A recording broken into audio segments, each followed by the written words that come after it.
En esta tarde tenemos a 3 invitados. Se trata sobre elecciones de perspectiva comparada, Perú, Chile y Ecuador. Tenemos 3 invitados.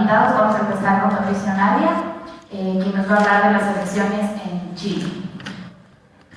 Entonces, Patricio, te doy la palabra.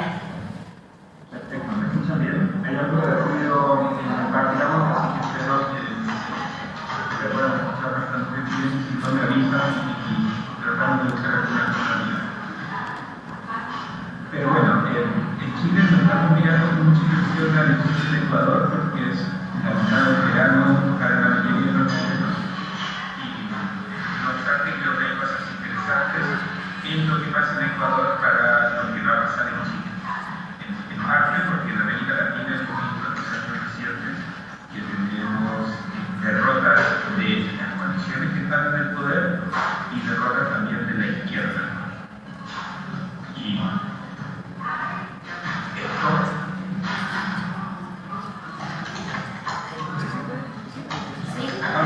Sí, continúa, Patricio. Sí, tal vez podrías acercarte más al micrófono porque se escucha bajo.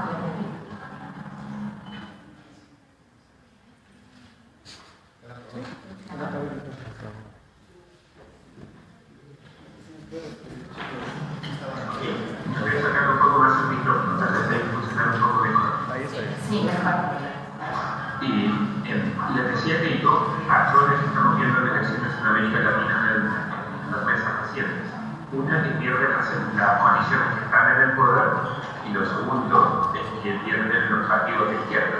Ya pasa uno o pasan las dos cosas, en general no está ganando la izquierda ni están ganando las coaliciones que están en el poder. Eso para Chile es un desafío, porque la coalición en el poder es una posición de izquierda. Las encuestas que están mostrando ahora, o se están realizando ahora en Chile, muestran que el expresidente Sebastián Piñera, un empresario amigable con el mercado, que gobernó de forma relativamente moderada para ser un líder de derecha, aparece en primer lugar, pero con un nivel de rechazo relativamente alto. O sea, no está logrando el 50% que se necesitaría para ganar la elección. En Chile tenemos un sistema de segunda vuelta diferente al de Ecuador, porque en Chile se necesita una mayoría absoluta para ser presidente. Entonces, en primera vuelta, si no sacas el 50% de los votos, no vas a ganar las elecciones.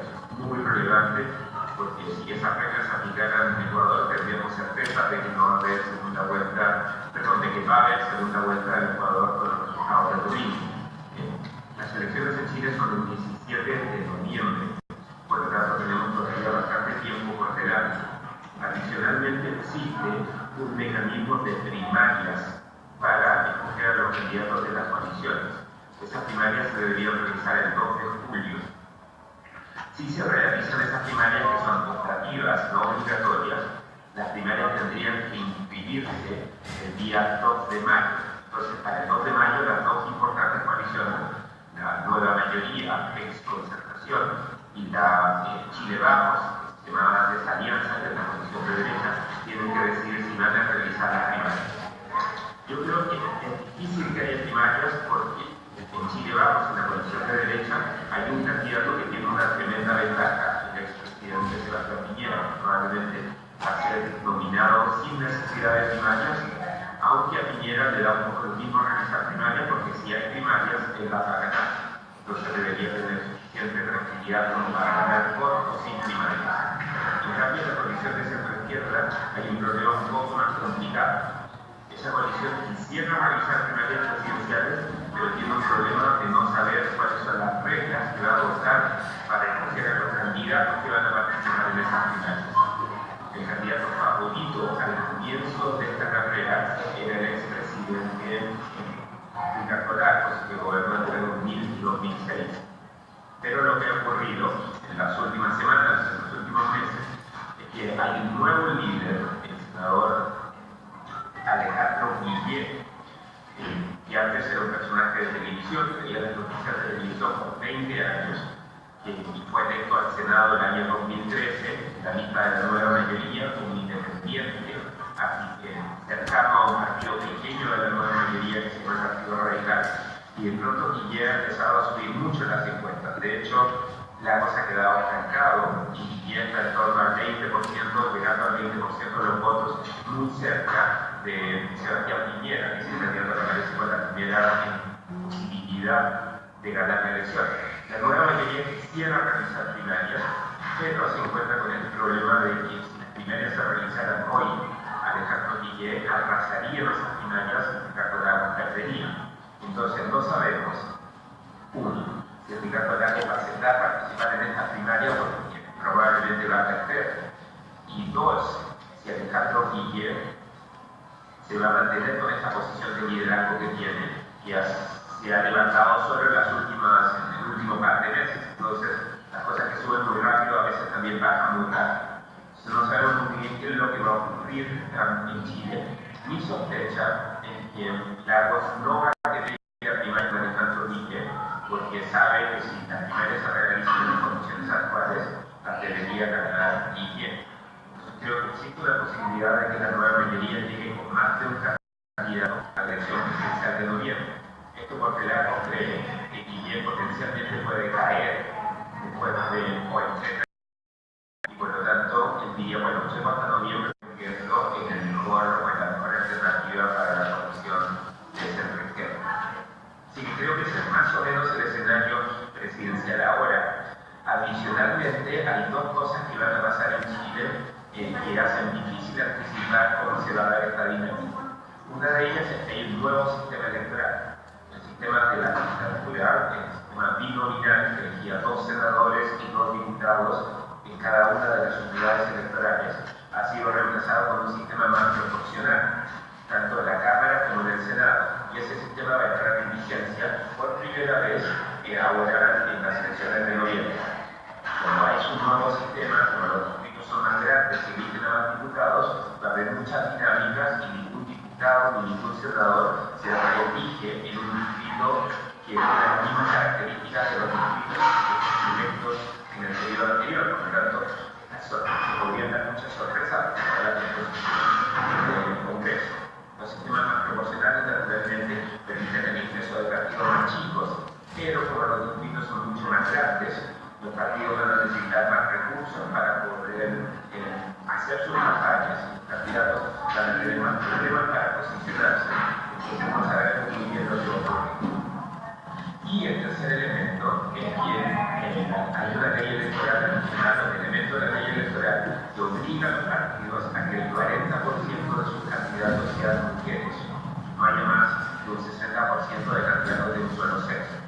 Y eso está poniendo mucha presión en las coaliciones, porque las coaliciones tienen que ubicar a candidatos de distintos partidos, pero ahora tienen una segunda derivada y es que tienen que asegurarse de que cada uno de esos partidos, el 40% de los candidatos sean mujeres. Entonces, juntar todas esas lógicas y lograr formar una sola lista se está haciendo relativamente complicado.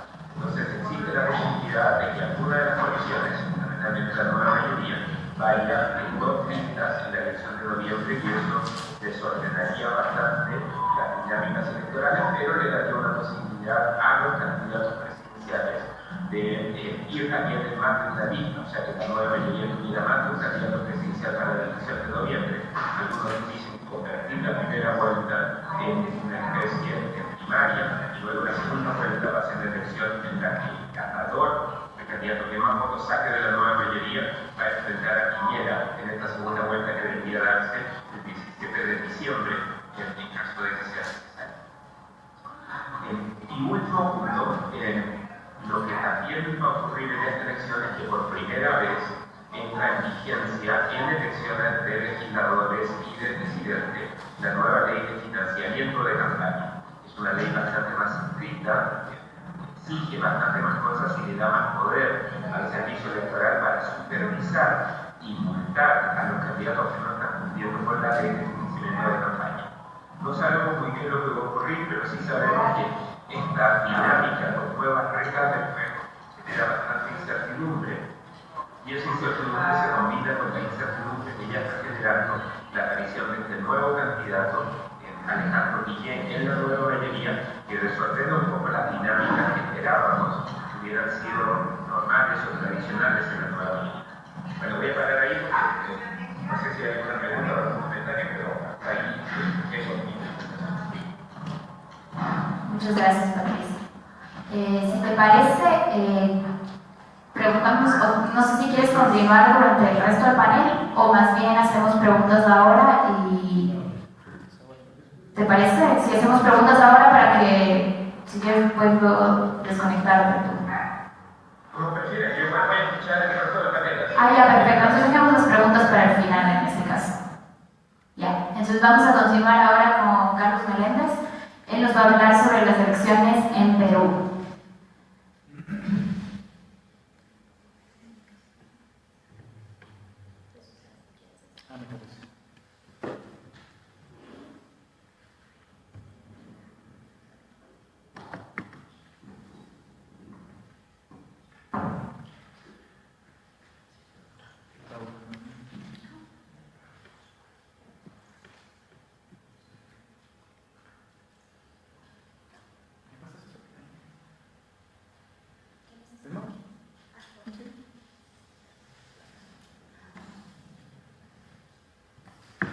Bueno, muchas gracias por la invitación y por estar. Para mí es un placer estar nuevamente en Flaxo, donde he venido dando clases de vez en cuando desde el año 2010, y esta vez pues no había que perderse las elecciones, estas elecciones para ver la continuidad o no del correísmo.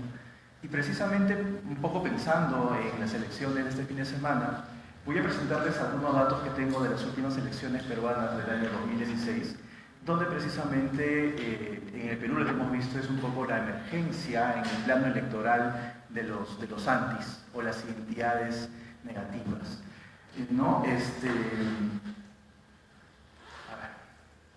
No, eso.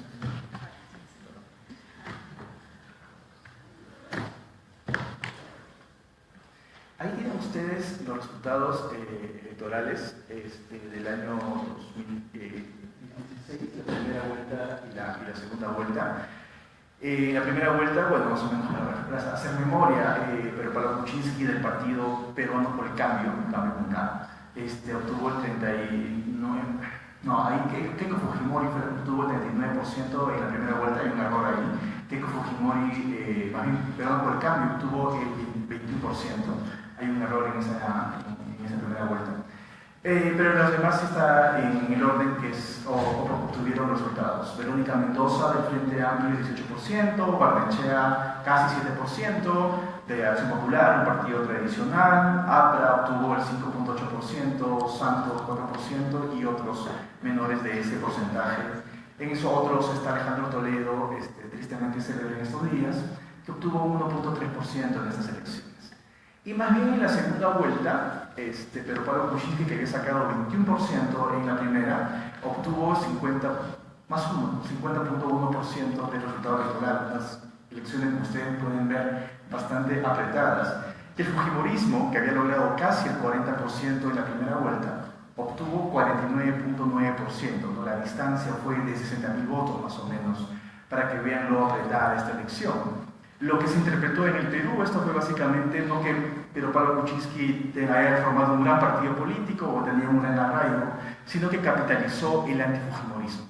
La división política más importante en el Perú en los últimos años ha sido el fujimorismo, antifujimorismo, que se ve reflejado en esta segunda vuelta. Pero la campaña electoral no comenzó así.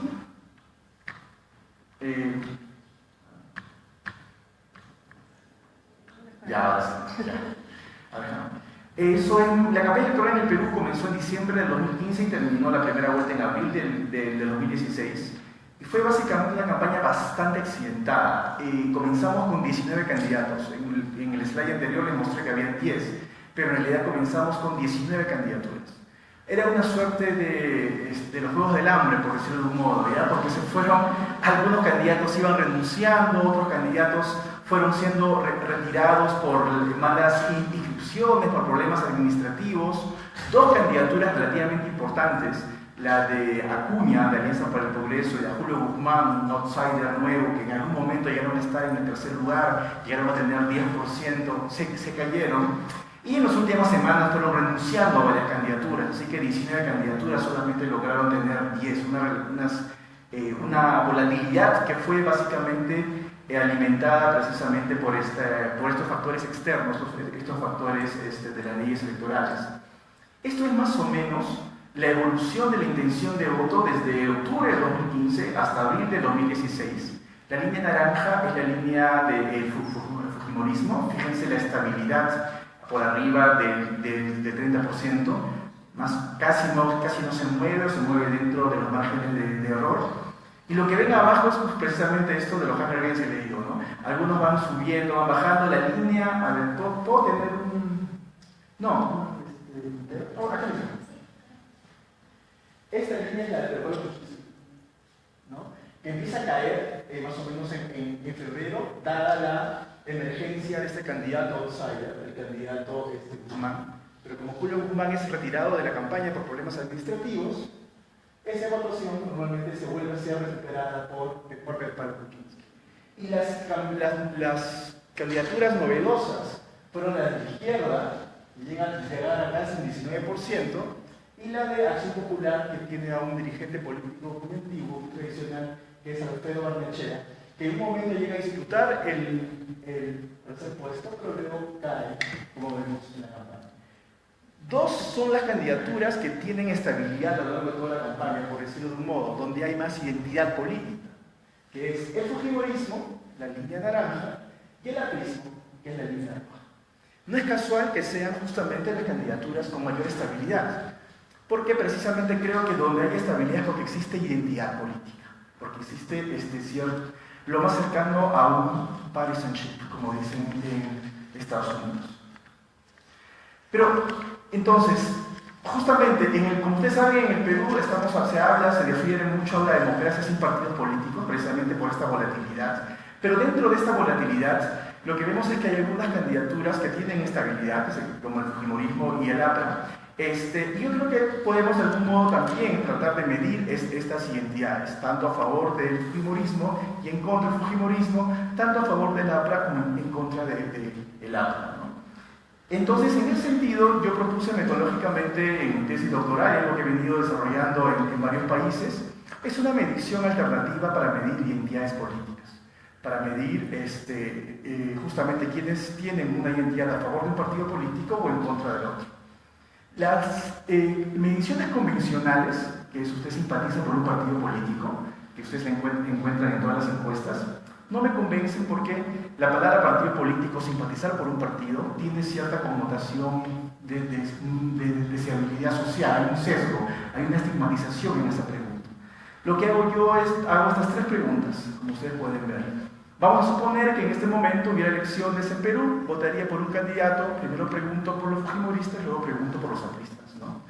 Y les pregunto si es que votaría por un fujimorista para legislador, para gobernador o para alcalde, ¿no? Si alguien me dice definitivamente sí en las tres preguntas, fíjese, tienen que decirme definitivamente sí en las tres, yo lo considero un simpatizante duro, un hardcore, en este caso un hardcore fujimorista, por ponerle en el argot contemporáneo, un lover, ¿no? Alguien que puede dar el corazón por no necesariamente se simpatiza con el fujimorismo, pero vota disciplinadamente. Si alguien me dice, un encuestado me dice que probablemente votaría por alguien fujimorista, es un simpatizante, un leaner, ¿no? Un believer, por decirle en el argot contemporáneo, ¿no? No necesariamente le pone corazón, pero le pone cierta razón, evalúa, probablemente votaría. Si alguien tiene estas combinaciones de probablemente y efectivamente, también es un simpatizante. Pero esta forma de medición, lo que me ayuda es justamente ver a un grupo de personas que normalmente cuando medimos identidades políticas no las consideramos, que son aquellas que rechazan y definitivamente no votarían por un candidato de este partido político, ¿no? Los haters, por decirlo de un modo, ¿no? Ahí tenemos al elante, ¿no? El anti justamente es este hater, alguien que se opone y que nunca votaría por candidatos de estos partidos políticos. Y así fue que con esta medición he estado midiendo estas identidades positivas y negativas sobre el fujimorismo y el aprismo. La inspiración es básicamente el APRA, de hecho, porque si uno apoyó, leyendo un poco de historia de Perú, ustedes se dan cuenta que no se puede explicar el siglo XX peruano sin la división aprismo-antiaprismo, ¿no? A pesar de que Fue un siglo XX muy accidentado en términos de dictaduras, de golpe de Estado. La división política más importante en el siglo XX fue esa, ¿no? Y paradójicamente la ciencia política nunca midió a esa división entre apristas y antiapristas. Y creo que en lo que va del siglo XXI, la nueva división emergente es el fujimorismo versus el antifujimorismo. Entonces solamente hice preguntas y me di estas identidades a favor de respecto a estos grupos. Comencemos por la medición he medido sobre el aprismo en 3 momentos, el año 2001, 2014 y 2016. En el 2014 no tengo los datos completos, solamente tengo los datos del antiaprismo. Pero, por ejemplo, ustedes pueden ver en la primera fila la medición convencional, que es usted simpatiza por un partido político. En 2011 el 5% simpatizaba por el APRA, en 2016 el 3%, esta es la pregunta convencional. Pero aplicando estas mediciones, propuestas originales que les he mostrado, lo que encontramos que el aprista duro en el año 2011 fue el 3.4%. ¿Okay? El apristón, que es una figura tradicional también en el Perú, que sería este líder, este simpatizante por el APRA, en 2011 era el 14.9% y el antiaprista era el 55%.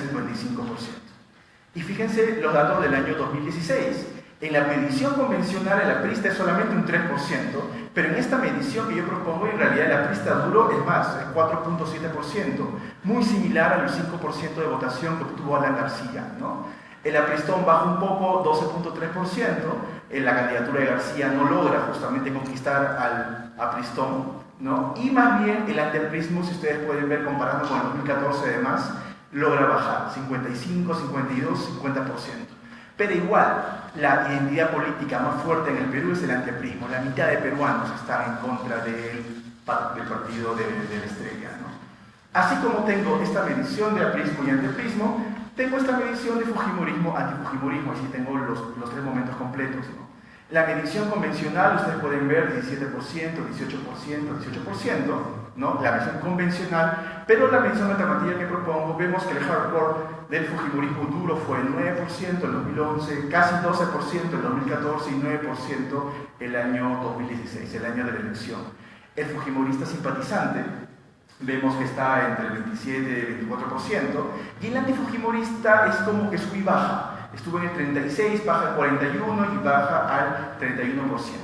Un tercio del Perú es antifujimorista. ¿Por qué gana el antifujimorismo en la campaña? No necesariamente porque el antifujimorismo sea mayoría, sino porque el antifujimorismo logra movilizarse y logra atraer al elector independiente, por decirlo de un modo, ¿no? Entonces yo lo que propongo es justamente entender la política en nuestros países donde los partidos políticos son débiles en estas divisiones de identidades.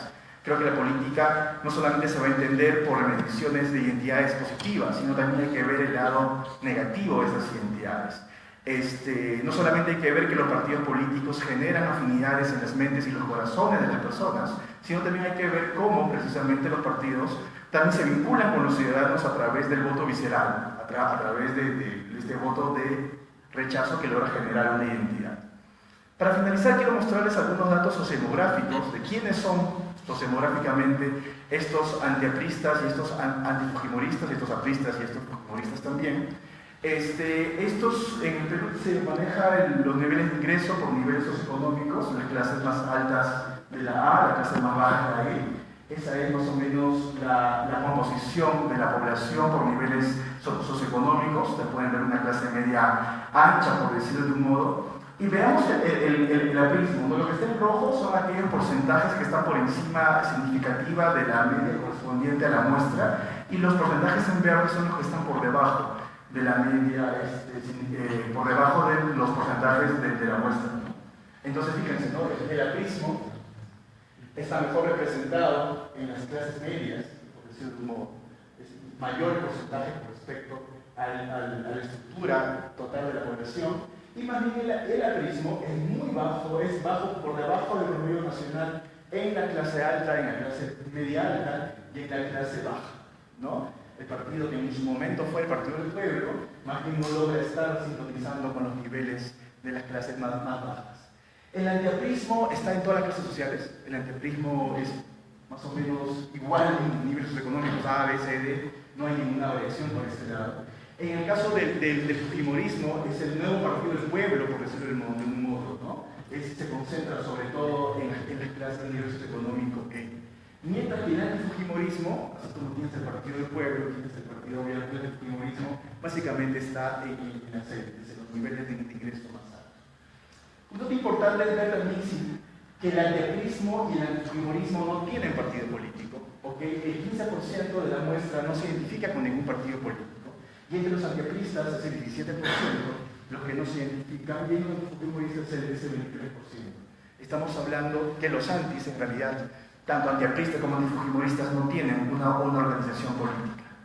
¿Cómo entender cómo se conforman este antiaprismo y este antifujimorismo? Hice algunas regresiones logísticas, solamente con nivel de ingreso y con sexo. Todavía no he recopilado la demás parte de la información. El antiaprismo no se logra explicar estadísticamente, pero en el antifujimorismo lo que llama la atención precisamente es que sí, que el nivel socioeconómico, el nivel de ingresos sí explica el antifujimorismo. Más o menos una comprobación de lo que mostraba el cuadro anterior. Lo relevante que quiero mostrarles, y con esto termino, es cómo el antiaprismo y el antifujimorismo pueden ser predictores del voto. Es decir, cómo estas identidades negativas pueden ayudarnos a predecir. Aquí lo que tenemos son algunos modelos logísticos donde se evalúan si votaron en primera vuelta a favor o no por Keiko Fujimori, a favor o no de PPK, de Verónica Mendoza o de Alfredo Barnechea. Como la candidatura de Alan García no fue una candidatura que tuvo un porcentaje solamente considerado estas 4 candidaturas. Y lo que vemos es que el antiaprismo está relacionado con la izquierda, o sea, el antiaprista es básicamente alguien que votó, que ofreció su voto a Verónica Mendoza, ¿no? Eso es más o menos lo que se puede ver, cómo el antiaprismo explica, aunque ese asterisco en realidad está hablando de que es significativo al 90% nada más. Pero más importante que el antiaprismo para entender la campaña, la última campaña, es el antifujimorismo. Ahí sí se puede ver, por ejemplo, que el antifujimorismo sí ayuda a predecir el voto de primera vuelta en contra de Keiko Fujimori, a favor de PPK, a favor de Verónica Mendoza y a favor de Alfredo Barnechea, ¿no? Es más, las R al cuadrado aumentan significativamente en esas regresiones.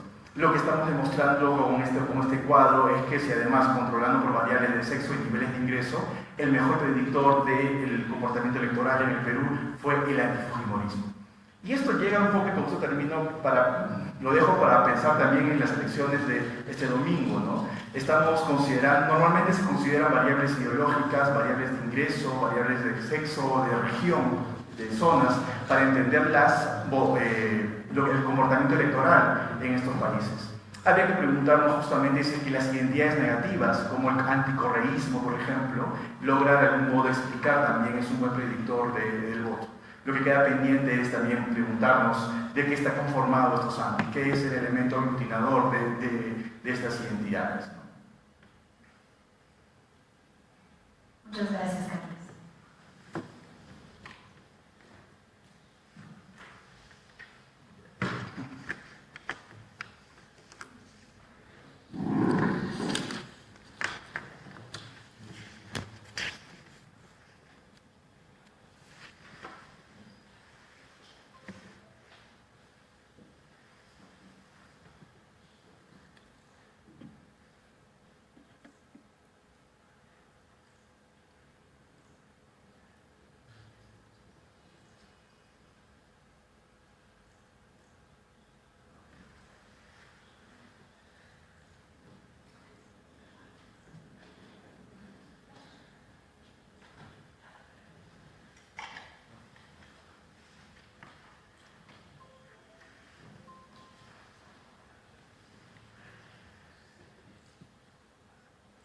Me sorprende mucho, aprovecho estos minutos, elecciones en Ecuador.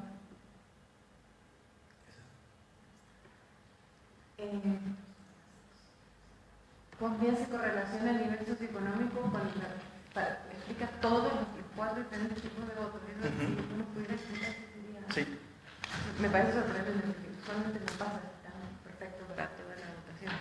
Bueno, sí, la lucha de clases todavía tiene lugar en la elección. Y partidos que lo representan.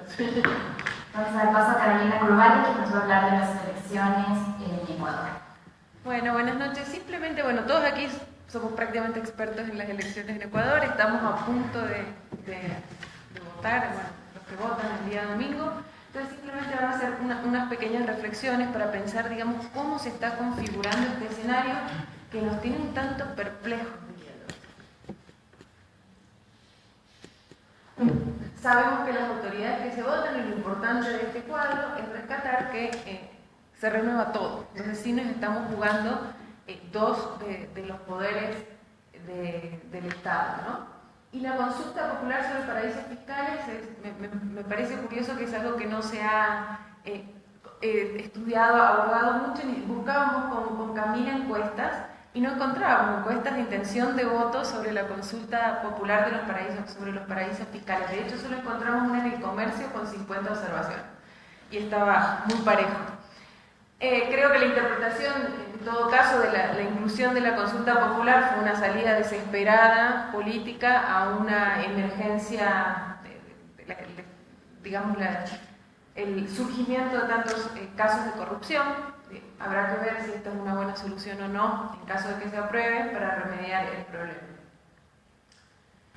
Creo que lo más importante, en mi opinión, de este escenario que enfrentamos ahora es que queda muy claro el rol que ha tenido Correa, la fuerza de arrastre durante todos estos 10 años. O sea, si bien Movimiento Alianza País ha logrado continuar y tiene un candidato que va primero, se acaba la hegemonía personalista, o sea, la fuerza de un líder carismático, concentrador de poder. Él se va y cambia el escenario. O sea, yo realmente creo que esto marca un antes y un después en el escenario político ecuatoriano. Y aquí les traigo unos datos de las elecciones presidenciales del 2013 para poder contrastar, ¿no? Fíjense, la votación que obtuvo Correa está muy por encima del segundo candidato. Ese escenario ya no existe. O sea, ahora estamos realmente haciendo política, ¿sí? Las encuestas de opinión, por supuesto, todas ponen primero a Lenín Moreno. Aquí solamente le puse ese dato para que vean el corte a lo largo del tiempo. Tenemos desde el 15 de octubre hasta febrero, que es la última que se han podido publicar. Y a mí me parece muy curioso en este ordenamiento cómo Lenín Moreno empezó muy bien, luego estallaron los escándalos de corrupción y fue bajando. Pero fíjense ustedes los siguientes candidatos. Lazo aumentó, pero no tanto, o sea, son 2 puntos porcentuales desde octubre. Cintia Viteri creció un poco más. Entonces yo digo, ¿qué pasa con los votos que estuvo perdiendo Lenín Moreno desde octubre hasta acá? Una de las posibles interpretaciones, porque esto no lo podemos testear sistemáticamente, menos ex post, es que esos votos se dan distribuidos en los candidatos menores, que fíjense que después empiezan a figurar, ¿no? Ya a partir de diciembre empieza a haber menos del 1%, pero algo de intención de voto para los candidatos con menos intención de voto. Pero lo curioso de esto es que el voto nulo consistentemente ha crecido, al igual que el voto en blanco. O sea, otra posible interpretación de lo que observamos es que los votos de Lenín Moreno no necesariamente se distribuyen entre estos candidatos, sino que son personas decepcionadas, que tal vez hubieran votado por Correa, que tal vez hubieran apoyado, pero simplemente se pasan a los votos no válidos, que los nulos y los blancos no cuentan al final para la elección. Entonces se retiran de la decisión política tomada.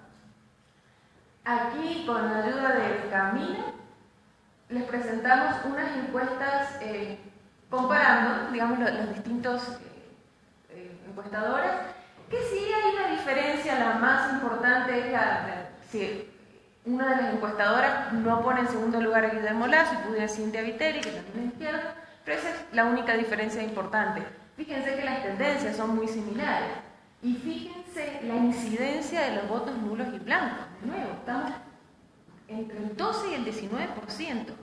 Esto es un porcentaje inédito. De hecho, en las elecciones del 2013, las presidenciales, entre votos blancos y nulos hubo 9%. Y estamos diciendo que se puede llegar al 19%. ¿Quiénes son estas personas que están tan decepcionadas con el sistema político o confundidas sobre quién votar? Esta es una de las grandes interrogantes.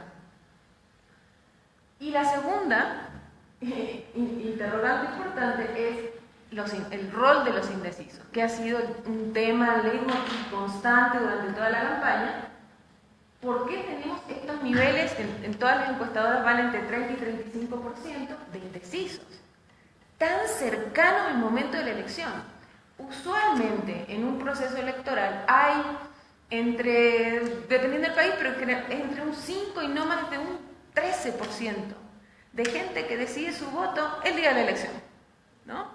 Es como van ese día, ven que si les gustó, cómo se sienten, y ese rato deciden. Eso es el porcentaje normal. Pero fíjense que aquí estamos hablando de casi 3 veces más que ese porcentaje. Algo está pasando, ¿sí? Esto ha ido disminuyendo, como ven aquí de nuevo con la información de CEDATOS, desde julio con un 63%, que eso es una barbaridad, ha ido disminuyendo y nos hemos quedado en el 35%. Pero saquemos cuenta, si nosotros ponemos 35% de votos indecisos, 19% de votos blancos y nulos,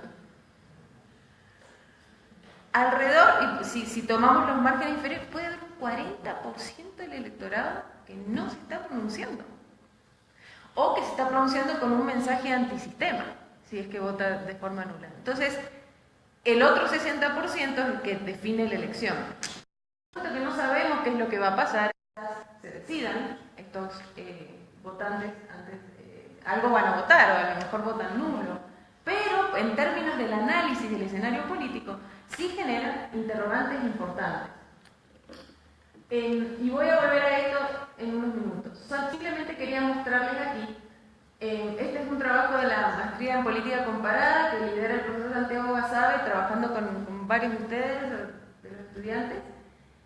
Es un posicionamiento ideológico de los candidatos, de los 8 presidenciales. Está hecho en base a encuestas que se enviaron a expertos, quienes se ubicaron en base a preguntas específicas en distintas categorías, la posición ideológica de los candidatos. Es un procedimiento estándar, metodológicamente informado. Entonces, aquí es curioso ver, y creo que los candidatos que deberíamos resaltar ahora son los que lideran la intención de voto. En el eje de las X vemos extrema izquierda en la parte de edad y aquí extrema derecha, ¿sí? Esto tiene que ver con la dimensión económica, ¿sí? Que es diferente a la dimensión de valores, que tiene que ver con la posición frente al aborto, frente a la iglesia, ¿no? Y Correa tenía la excepcionalidad, entre otras excepcionalidades suyas, de ser el único candidato que se ubicaba en el cuadrante superior izquierdo, porque era de extrema izquierda en el plano económico y al mismo tiempo es conservador en términos de valores. Pero ahora ya no tenemos este candidato. Ahora Lenín Moreno no es tan conservador en el plano de los valores como Correa. Y sí hay un agrupamiento en el cuadro superior derecho, es decir, candidatos que tienden a estar entre el centro y la extrema derecha en términos de políticas propuestas en el ámbito económico, pero que responden a valores de corte conservador. Y ahí vemos que Paco Moncayo está un poco más hacia el centro. ¿Por qué es importante hacer este ejercicio de ubicar ideológicamente los candidatos? Porque nosotros ahí podemos tratar de hacer el ejercicio de ver, y es algo que les voy a plantear después, ¿dónde se ubicarían los votantes si estas son las opciones? ¿De quién están más cerca? ¿Sí? ¿Quién es el votante mediano en el Ecuador en las elecciones del 2017? Otro de los aportes de vitrina electoral es identificar la voluntad de mantenimiento, cambio de las políticas públicas del gobierno de la Revolución Ciudadana. Como era de esperarse, Lenín Moreno está más cerca de mantener el status quo. Lenín Moreno realmente en una posición muy complicada en su campaña, porque defiende el continuismo, pero a la vez propone cambios muy marginales y realmente yo creo que no ha sido tampoco fácil, a pesar de ser el candidato que lidera, porque claro, ¿quién puede competir con el carisma de Correa? ¿Sí? Sigue siendo el punto de referencia para comparar a todos los demás. El resto de los candidatos, de nuevo vemos que Paco Moncayo está más cerca a Lenín Moreno que el resto de los candidatos. Entonces, esta es lo que yo les planteaba, es decir, ¿quién es el votante mediano? ¿Y por qué es importante saber quién es el votante mediano? El votante mediano es la persona promedio, ¿sí? La que está en el medio de la distribución. Y si nosotros sabemos qué preferencias tiene esa persona y logramos convencerla a que vote por un candidato, sabemos que todas las personas que estén hacia un lado o el otro en la distribución de esos ejes que vimos antes, si fueran los más importantes, va a votar por el candidato en cuestión, ¿sí? Entonces, ¿quién es el votante promedio, siquiera? En otras palabras. ¿Qué es lo que hay que considerar aquí? Primero, hay un voto cautivo de la oposición, la derecha, que siempre votó por la derecha, sigue votando por la derecha. Hay un voto de oposición de centro-izquierda, que son los desgranamientos que ha sufrido Alianza País a lo largo de los 10 años de gobierno que ha tenido, que ha perdido aliados, que ha perdido apoyos políticos. En parte por, bueno, disputas de poder, pero en parte por un mecanismo poco participativo en la toma de decisiones. Entonces ya hemos visto un gran número, minorías indígenas, el grupo de ruptura, ¿sí?, de los 25. A lo largo del tiempo, ha habido grupos cercanos ideológicamente, pero que se han retirado, ¿sí? Entonces vemos que todos esos grupos van generando también capital político, que ahora se empieza a observar. Luego tenemos la cuestión del voto retrospectivo. La gente tiende a votar en función a cómo le fue el año pasado, y en esto el desempeño económico es fundamental, ¿sí? Entonces, y no van a observar los 10 años de Revolución Ciudadana, decir, a ver si en 10 años hubo más carretera. Lo que se observa es el último año. En este último año, ¿yo estoy mejor o estoy peor? ¿Pude comprar la televisión o no? ¿Tengo trabajo o no tengo trabajo? ¿Sí? ¿Me cuesta más cara la canasta familiar que antes? Esos son el tipo de decisiones que empujan el voto retrospectivo, y si opera, y claramente, debido a la crisis, le afecta más al oficialismo que al resto de los candidatos que no estaban en el poder. El voto cautivo de Alianza País, que yo creo que es el que mantiene, es ese 32%, 35% que tiene Lenín Moreno. Le ha retirado votos también a Alianza País el desgaste natural que se produce en el gobierno, y principalmente, creo yo, les propongo el cambio de las condiciones económicas de aquellos votantes que apoyaron siempre a Alianza País. ¿Y en qué sentido? El votante que en el 2006 y en el 2013 apoyó a Correa, sí recibió ciertos beneficios. Observarán ustedes aquí cómo ha bajado el nivel de pobreza medido a partir del consumo. Entonces estos no son los mismos votantes que antes, son las mismas personas, pero tienen otras preferencias. Y yo creo que de allí deviene también el interés en temas en esta elección que no son estrictamente de políticas sociales y tienen que ver con preocupaciones que están asociadas a niveles de ingreso un poco superiores. Por ejemplo, la preocupación finalmente por la ley de comunicación, por la libertad de expresión, ¿sí?, por el quinto poder, si es democrático o no es democrático, si hay que reformar o no, ¿sí? Estos temas no eran discutidos como ahora vemos por una variedad de candidatos, sino que ahora han pasado a ser temas que le importan a la sociedad. La corrupción, o sea, de repente pasó a la palestra y a todo el mundo le interesa la corrupción. Y yo creo que esto tiene que ver con un cambio en las condiciones socioeconómicas de los votantes que antes eran incondicionales de Alianza País. Ahora quieren poder elegir cualquier carrera que deseen, ¿no? Si acceden a la clase media, les interesa la educación superior, por ejemplo. Todo el debate sobre la CNCIT, ¿sí? Entonces yo creo que ahí ha habido un cambio, porque esos votantes no son los mismos. No se los puede convencer de votar por Alianza País con las mismas estrategias de hace 10 años.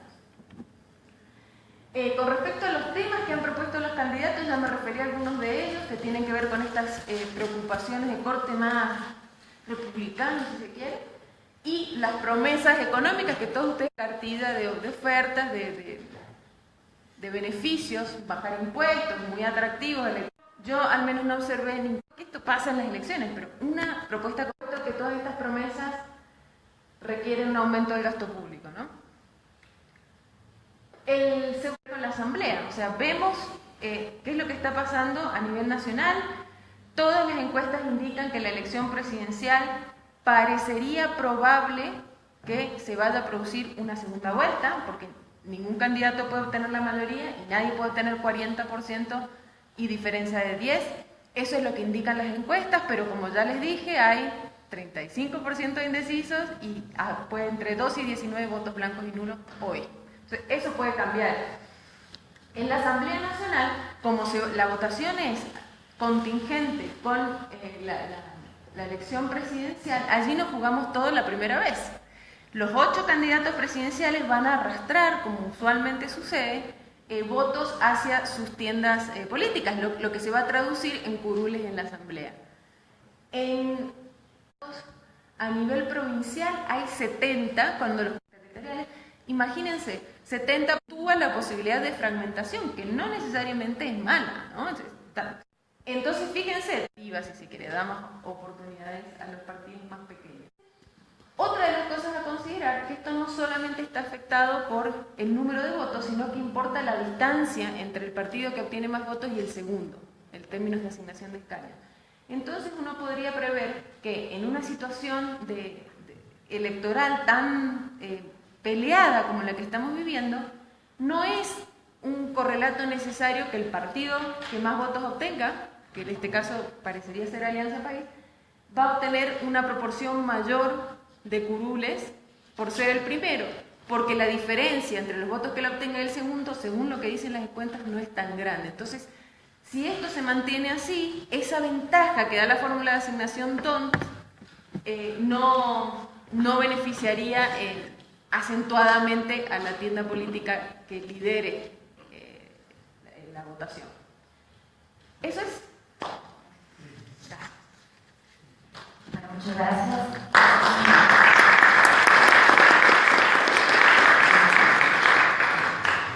Ahora vamos a dar paso a las preguntas. Voy a recoger unas 3 preguntas y luego vamos a hacer otra ronda. ¿Alguien tiene una pregunta? Puede ser para cualquiera de los 3 expositores.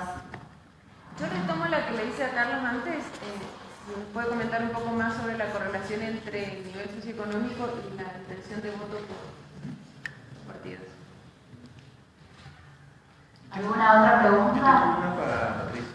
Ok. Vamos a preguntar. Creo que sí, que nos ayude a entender mejor quizás la candidatura, estas candidaturas, entre comillas, outsiders dentro de las coaliciones tradicionales, ¿no? O sea, Bachelet era como que no era del establishment partidario, resultó teniendo como un carisma propio y no tuvo más remedio la concertación que ungirla como candidata. ¿Con Guillier pasa lo mismo? Y si es que hay espacio para candidaturas por fuera de las 2 coaliciones tradicionales. ¿Alguna otra pregunta? Una pregunta más.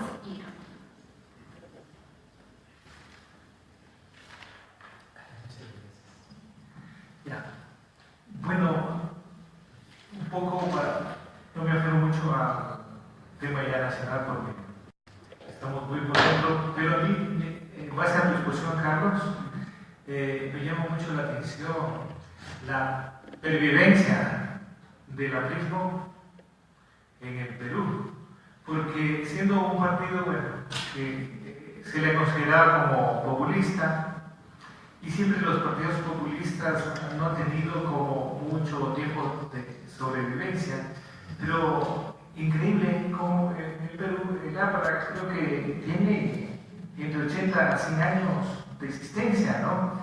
Entonces, eso podríamos incluirle ya hasta en récord Guinness de sobrevivencia, ¿no? Un poco eso me llama la atención, claro que después surge otro movimiento populista que sería el fujimorismo, ¿no? Pero veo de que esa pelea en estas últimas elecciones se ha dado entre 2 movimientos populistas. Y aquí también teníamos una inquietud en cuál era la diferencia así muy sustancial entre el aprismo, que fue liderado por muchos años por Raúl Valle de la Torre, y la izquierda, en donde también gran teórico José Carlos Mariátegui jugó un papel muy importante.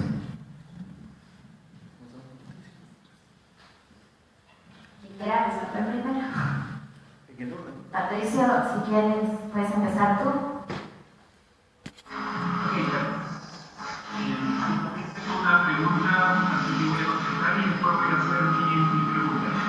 Creo que Chile, tras la elección del año 2009, cuando Marco Enrique Subinami Disculpa, Patricio, ¿te puedes? saliéndose de la coalición Concertación y Podemos Independiente, la votación de los independientes ha estado en torno al 20-25%. Ocurre lo mismo en la elección de 2013, cuando un 28% de la gente votó por candidatos independientes. Lo que está haciendo ahora la nueva mayoría es tratar de incorporar ese apoyo a los independientes y buscar un candidato que sea independiente, pero que vaya por dentro de la nueva mayoría, o sea, la capacidad de cooptación de las coaliciones de candidatos independientes es relativamente fuerte.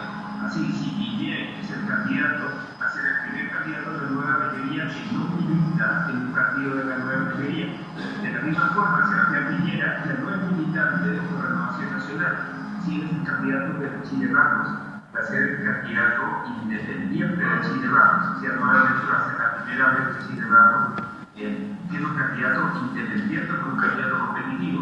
¿Esto por qué? Si bien la gente se identifica ideológicamente en torno a la derecha o a la izquierda en Chile, no se identifica con partidos. El 70% de los chilenos se identifican en el eje izquierda-derecha, pero un 30-35% solamente se identifica con partidos políticos. Por lo tanto, tener tener la camiseta de un partido político suma mucho menos porque la gente quiere a los líderes nuevos que aparecen como nuevos rostros, nuevas ideas. Y esto no solo está asociado a mucha gente se confunde y cree que son líderes jóvenes los que aparecen como los más populares. Y él no es joven, tiene 63 años, pero sí es nuevo en política. Creo que hay un elemento de rechazo hacia liderazgos tradicionales en la política que hay que ponerle mucha atención porque está asociado al rechazo a la militancia partidista, que sigue siendo ideológica, pero no es muy militar. Y quiero hacer una pregunta, y esto tiene que ver con ¿quién creen, si va a haber segunda vuelta, qué cree Carolina que va a ocurrir en esa segunda vuelta? O sea, ha sido simplemente la ratificación del liderazgo de Lenín Moreno, que va a faltar poco para ganar en primera vuelta, o puede haber una oportunidad de todos los votos que no van a Lenín Moreno en el candidato alternativo que sería Lazo. O sea, vamos a tener incertidumbre en la segunda vuelta o simplemente va a ser la confirmación de que Moreno gana. Gracias, Patricio. Sí, Carolina, con respecto a tu pregunta, sí, uno de los mejores predictores en esta campaña fue el nivel de ingreso, efectivamente, porque creo que las dos candidaturas presidenciales, hasta simbólicamente, representaban los extremos de una sociedad, ¿no? Pero Pablo Kuczynski ni siquiera ya representa a la élite limeña, sino a la élite sanisidrina, por decirlo de un modo, y es como que esencialmente de las clases de la élite peruana.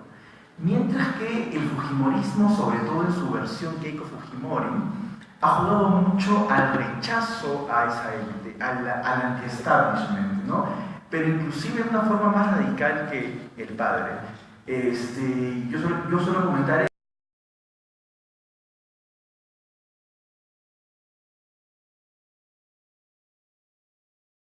esto, el padre, el Alberto Fujimori, no es Pablo Macera, Marta Gilora, como que el Fujimori sabía rodearse de esta élite. Yo medio broma, medio en serio pregunto, ¿no? Díganme un PhD fujimorista, ¿no? Ahora, ¿no? Y no hay uno, ¿no? O sea, no hay un doctor en el fujimorismo. Justamente este rechazo que no sé si simbólicamente o sociológicamente ha logrado mantener estas dos imágenes. No hay dos candidatos más polares en términos de, no solamente de estratificación social, sino también de simbólicos que estas dos candidaturas. Con respecto al APRA, bueno, hay partidos que van a batir el récord, ¿no? En Colombia, en Uruguay, partidos que llevan más de 100 años, ¿no? Pero en el caso del APRA, hay dos elementos que han logrado mantenerlo vigente. Uno es el cambio ideológico, o sea, que estuvo de la mano de un cambio en los liderazgos, ¿no? O sea, hubo un cambio exitoso de Gaya de la Torre y Alan García como los dos principales líderes históricos de LAPRA. Pero este cambio ideológico que permitió a Alan García ganar su segunda presidencia también generó una suerte de inconsistencia dentro de sus seguidores, ¿no? El militante aprista de a pie, por decirlo de un modo, no sabe si defender el aprismo histórico o ya es un candidato de derecha. O sea, el apoyo que tiene Alan García cuando fue presidente estuvo entre las clases altas. Yo creo que esas inconsistencias ha logrado mermar la militancia de LAPRA. O sea, creo que el 5%, en términos, si uno lo ve en perspectiva comparada, no es tan importante, pero en el Perú el 5% que tuvo el LAPRA es un capital nada despreciable. Hola, Pato, ¿cómo estás? No, creo que la incertidumbre prevalece inclusive para el domingo, por el alto número de indecisos que tenemos, y yo creo que el número de blancos y nulos, o sea, es muy raro que quede en un nivel tan alto. Creo que esa gente va a cambiar de opinión, tomar una decisión. Pero sí, si tuviera que, creo que sí, va a haber segunda vuelta, todo indica que va a haber segunda vuelta, y me parece que allí la oposición se va a unificar, justamente porque Lazo está más cercano a los puntos ideales de gente que votaría por Cintia Viteri, por ejemplo. Entonces allí creo que sí se potenciaría y que podría producirse también en Ecuador un cambio como se ha dado en otros países de América Latina, ¿no? Pero sí hay incertidumbre. ¿Puedes interrumpir un poco? Sí, claro. Pero los votos, por ejemplo, de Pacto Moncayo, o sea, ¿esos votos van a ir a Moreno o hay alguna posibilidad de que toda la oposición se una? No, es cierto, lo de Paco Moncayo, pero tiene 7%, en cambio Cintia Viteri tiene más de 20%, o sea, para una combinación competitiva sería la de Lazo Viteri. Lo de Paco Moncayo, tienes razón, lo más probable es que vayan a Lenín Moreno, eventualmente. Y los demás candidatos realmente el porcentaje de intención de voto es bajo, entonces no es decisivo. Claro que también puede pasar que frente a la disyuntiva entre la derecha fuerte y un continuismo del oficialismo, podrá haber personas que decidan, bueno, ya no quiero un cambio, sino una continuidad del modelo anterior, un poco más suavizada. Pero por eso digo que es sumamente incierto. Gracias. ¿Alguna otra pregunta?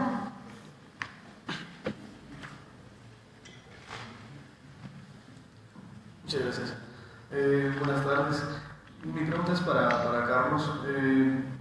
El APRA logra 5% en Perú en 2016, pero en unión con el Partido Popular Cristiano. Es decir, la alianza no significó ningún apoyo, es decir, fue una suma que más bien prestó al APRA. Eso es uno. Lo otro es decir, el escenario actual, considerando que los partidos como tradicionales están en caída, ¿significa un escenario fructífero para la izquierda en Perú?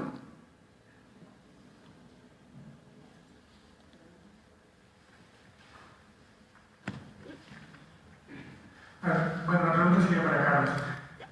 Igual que la tesis se supone que hiciste en los antis, no sé si, no quiero que, como una buena cristiana, me digas que va a pasar el domingo, o el segundo vuelta, pero dado los estudios que ha realizado, no sé, con el conocimiento que tienes de Ecuador, si se puede replicar el modelo, lo que pasó en Perú en la segunda vuelta, que Kuczynski le dio la vuelta a Fujimori por ese voto anti-fujimorismo. Puede pasar lo en Ecuador. Si llega a segunda vuelta, Lenin o cualquier otro candidato, sea Lazo, Cintia, Viteri o Gustavo Moncayo, sí que se puede replicar ese escenario peruano acá en Ecuador. El voto anticorreísta superaría a Lenín Moreno. Sí, simplemente observaciones. No, gracias.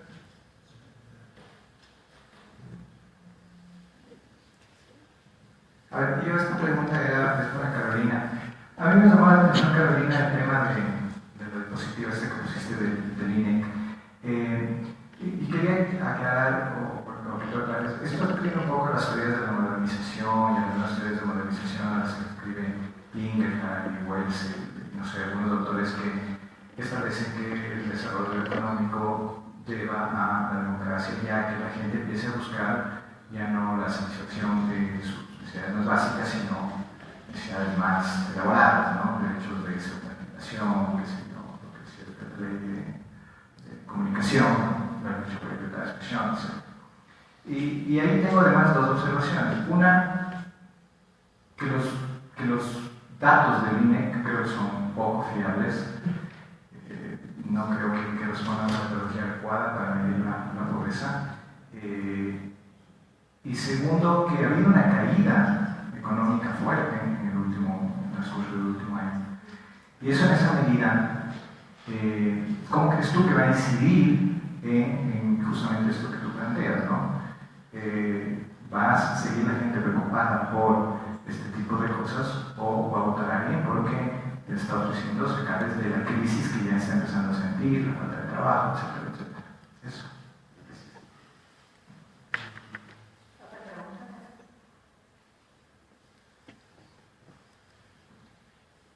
Sí, contesto las dos preguntas. Alan García tuvo 5%, pero la segunda medición que tengo, el mismo duro, es el 5%. Yo creo que más bien el apristón, el simpatizante por el APRA, una figura histórica en el Perú, no logró votar por Alan García. Creo que la alianza APRA-PPC fue inocua, no creo que no fue atractiva para el independiente o para el apristón, digamos. No creo que tuvo ningún efecto, no generó tampoco un antifuerte. El PPC no tiene un antifuerte en el Perú tampoco, ¿no? Creo que en ese sentido fue inocuo, ¿no? Más bien creo que el bajo porcentaje que obtuvo la García se explica porque no logró atraer al elector que normalmente terminó dando por el APRA, que es el apristón, que ve al APRA como el mal menor, ¿no? Sí, es un momento para la izquierda. El problema es que la izquierda históricamente en el Perú y en otros países suele dividirse, ¿no? Entonces suele estar altamente ideologizado y justamente por ese alto nivel de ideologización suele ser bastante conflictiva. Ya vemos en la bancada actual del Frente Amplio en el Perú que no tienen ni 6 meses en el Congreso y se han dividido en 2 grupos. Entonces, una división además entre limeños versus serranos, ¿no? Entonces, creo que eso afecta las condiciones, las posibilidades que pueda tener la izquierda, ¿no? Además que tienes como 3 izquierdas, ¿no? La de Arana, la de Mendoza y la regional, la de Gregorio Santos, que está movilizando en el interior, ¿no? O sea, articular eso va a ser difícil. Con respecto a la comparación Perú-Ecuador, es interesante. De hecho, los datos, además, el slide que mostró Carolina sobre la evolución de la intención de voto en estas elecciones en Ecuador, lo que te muestra es justamente cierta estabilidad. O sea, sí, Lenín Moreno cae, pero cae poco.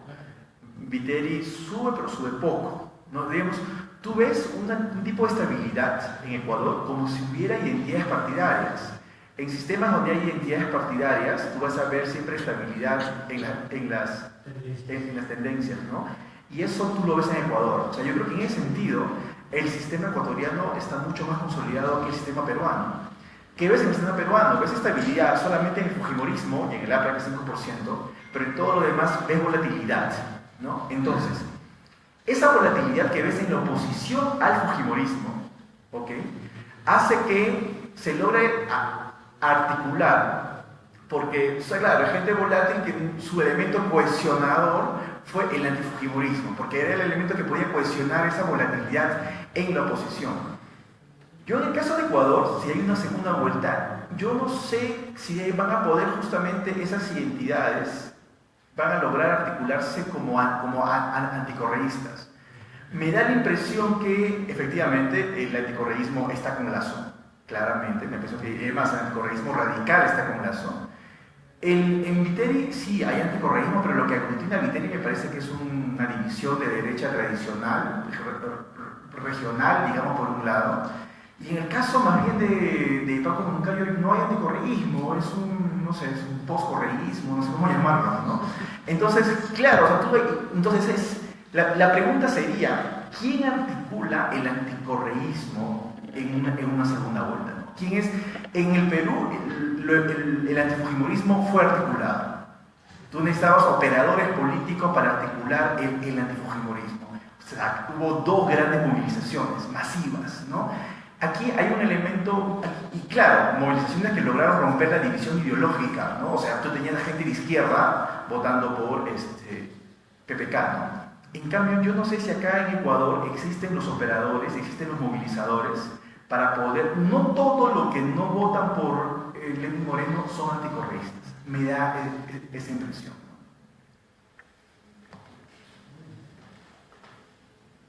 A ver, Arturo, sí, muy a mi pesar es consistente con la teoría de la modernización, lo que acabo de presentar, pero me parece que sí tiene asidero. Y luego, con respecto a las estadísticas del INEC, sí pueden ser cuestionables, pero yo creo que sí hay que conceder que ha habido una mejora de los sectores más populares en el Ecuador en los últimos 10 años. Sí ha habido una mejora. Y en realidad, yo no... Para poder fundamentar lo que dije, necesitaría ver por quintiles. Ni siquiera el estrato de pobreza extrema me sirve, sino que tengo que ver quién pasa a clase media, o sea, que es un estrato superior. Pero digamos que la idea era mostrar que había una tendencia. Y la crisis económica afecta a todos los sectores de la sociedad por igual, digamos. Creo que eso se ve penalizado en el descenso, o explica parte del descenso de intención de voto que tiene Lenín Moreno como candidato del oficialismo comparado con la elección anterior de Correa, junto con otros factores, ¿no? Pero claro, lo económico, por supuesto que afecta más al oficialismo que a los otros candidatos.